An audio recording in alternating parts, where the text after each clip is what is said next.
When people think about controversies in Portuguese football, the first thing that probably comes to mind is Apito Dourado.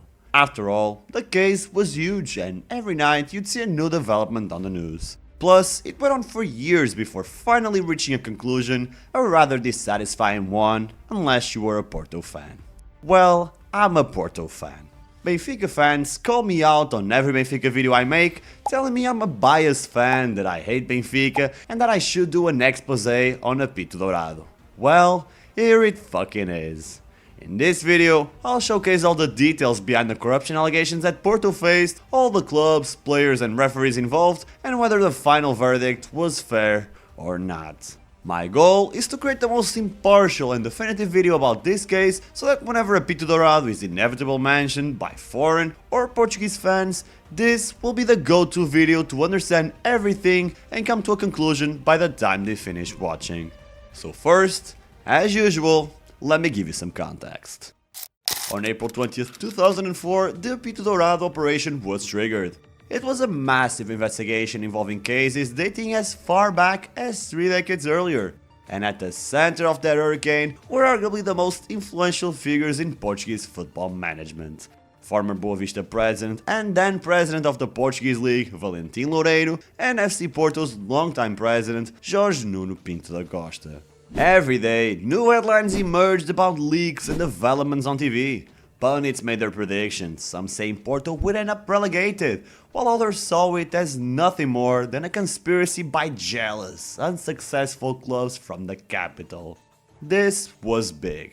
So big that I actually recall hearing journalists talk about it, even though I was just about to turn 4 years old. But after all, why were these two fine gentlemen so heavily pursued? Well, it all began in Porto's glorious 03-04 season when Portugal's judiciary police wiretapped a call between Pinto da Costa and football agent António Araújo on January 24th, the eve of the FC Porto vs Estrela Amadora match, in which the agent talked about giving fruit to the match referee Jacinto Paixão. At first glance, you might think that Portuguese football officials really cared about the nutritional value of what referees ate. Maybe they thought it would improve their eyesight or something, but in reality, fruit was simply code for prostitutes. But you can hear it for yourself and come to your own conclusion. Estou, Presidente. Sim, Zé Araújo, como está, meu amigo? Como está? Tudo bem? Tudo bem. Ligaram para mim, pediram-me fruta para logo à noite. Posso levar a fruta à vontade? Não é preciso, que já foi mandada. Não, não é isso, é para dormir. Mas quem pediu? O homem que vai estar consigo tarde. Ah, mas estava o JP? Sim, ele ligou para mim a pedir-me roçado para logo à noite. Ah, sim, diga que sim, senhor. This was the most controversial phone call and by far the most popular. So much so that the term Fruit Club is still used as an insult to this day. But this wasn't the only reason why Apito Dourado became a thing. Oh no, we're just getting started, and as you'll see by the end of the video, it's about to get much worse. Porto vs Beira-Mar from that same season was also under scrutiny since the same agent, António Araújo, the match referee Augusto Duarte and Pinto da Costa agreed to meet up at the president's house on April 16, again with their phone conversations confirming all the claims.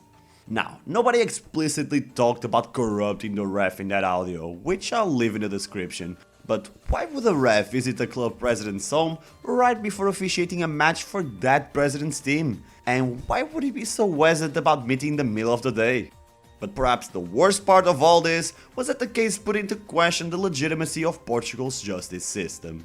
There was a meeting between Pinto da Costa, his right-hand man Reinaldo Teles, and his lawyer Lourenço Pinto, where Porto's president was warned that he would be arrested the next day alongside Reinaldo and the agent António Araújo.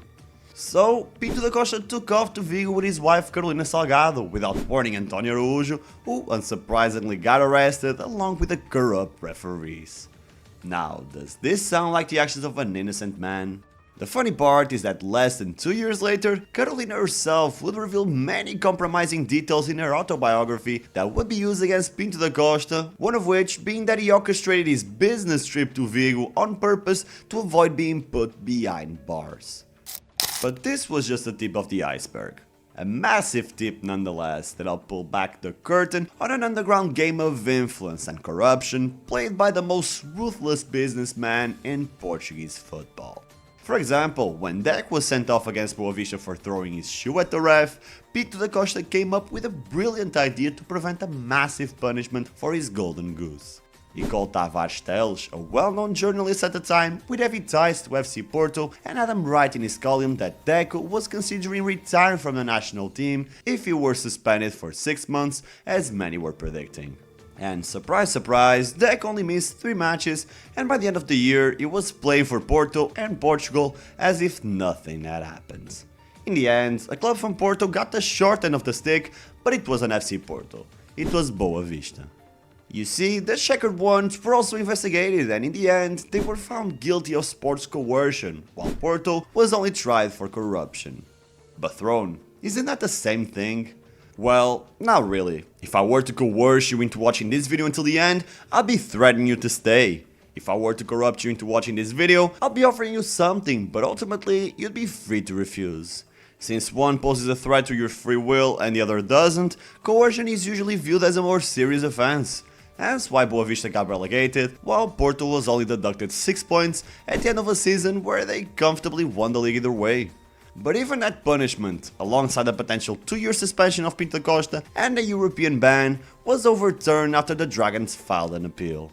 FC Porto managed to prove that the wiretaps were illegal and couldn't be used as evidence. So after 4 years of speculations, the Dragons got off with just a slap on the wrist and no real consequences. These are the facts.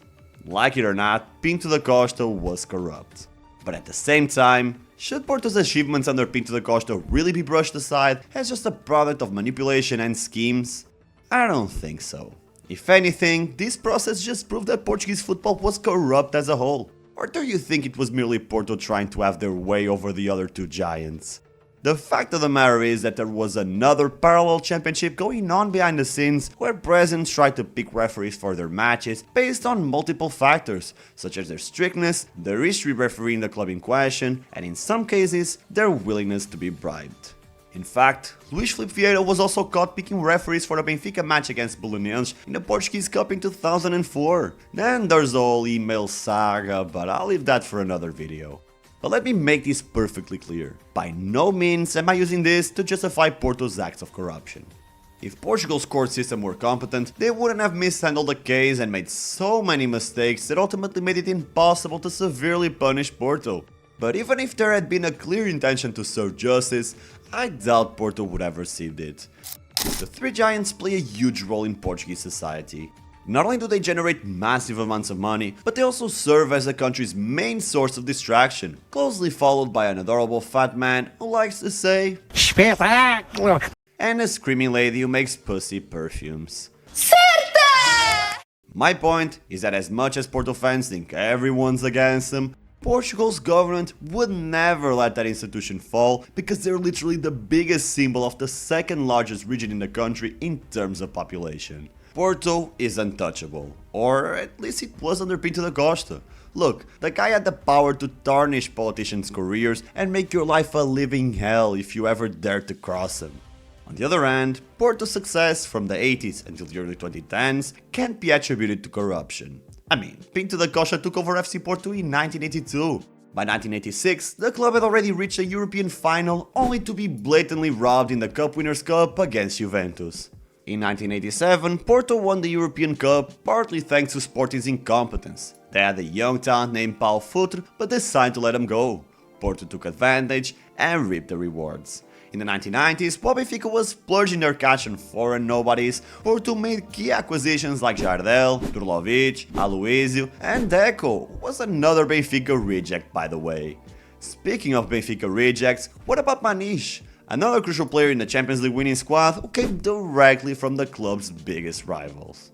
And last but not least, the man who won Porto their last Champions League, José Mourinho, was kicked out of Benfica and rejected by Sporting because an old lady got offended by his hands. Que ele virou para nós e fez assim. Isso nunca! Nunca! Inácio fica, Mourinho nunca! To put it simply, Porto made many right moves that compounded over time, while their rivals did the exact opposite. Only after the 2000s in Benfica's case and the 2020s in Sporting's case were they able to catch up to Porto. So, does corrupting refs in matches against low-level teams like Beira-Mar or Estrela, games that a team like Porto would win anyway, take away the merit of Porto's 3 decades of dominance? Not really. But should the Dragons have suffered much harsher punishments? Without a shadow of a doubt. Now, what do you think? Did Porto deserve to be relegated like Juve was in 2006? Let me know in the comments if you want to watch more videos about scandals like this one. It feels good to be back. To be able to talk about Portuguese football to the whole world, and most importantly, to engage with you guys, the real ones who are still here despite me going absent for a couple of weeks. January was rough. Really rough. I tried my best to keep it all together, but even though the long hours going from workplace to workplace didn't stop me completely, and a fucking death didn't stop me, a computer breaking down completely did the trick. Let's hope I can find some stability and bring this content to more people, but in order to do so, I need your help. Like this video, share it on Reddit, Twitter, with your sister, with your brother, with your creepy uncle, I don't care, just help me out.